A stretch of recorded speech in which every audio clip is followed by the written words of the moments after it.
কোথাও জায়গা না পেয়ে ওই দিন রাত্রে আমি রাস্তায় ঘুমাই এবং মাঝরাতে একটি শব্দ শুনে আমার ঘুম ভেঙে ওঠে।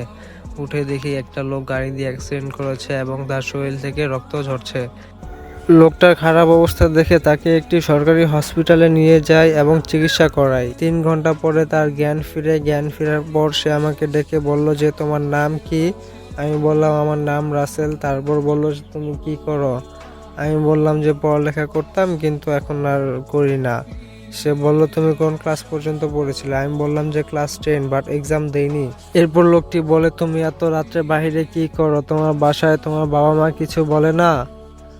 আমি লোকটির দিকে কিছুক্ষণ চুপ করে তাকিয়ে থাকি এবং ভাবি যে লোকটিকে সত্যি কথা বলবো না। যদি জানে যে আমি জেল থেকে বের হয়ে এসেছি তাহলে আমাকে খারাপ জানবে।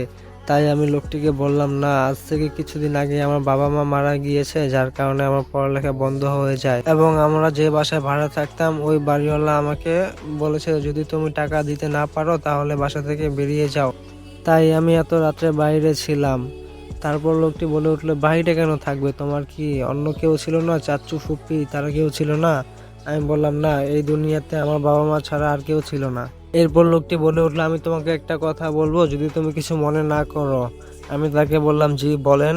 এরপর সে বলল যে তুমি যদি কিছু মনে না করো তাহলে আমার বাসায় যেতে পারো আমার সাথে। তার এই কথা শুনে আমি কিছুক্ষণ চুপ থাকি এবং সে বলল যে কিছু মনে করো না, আমি তোমার বাবার মতোই, দেখো তুমি আমার সাথে আসতে পারো। আর এমনিতেও এই পৃথিবীতে তোমার কেউ নেই, তুমি বাইরে থাকবে, রাস্তাঘাটে কত সমস্যা হয়।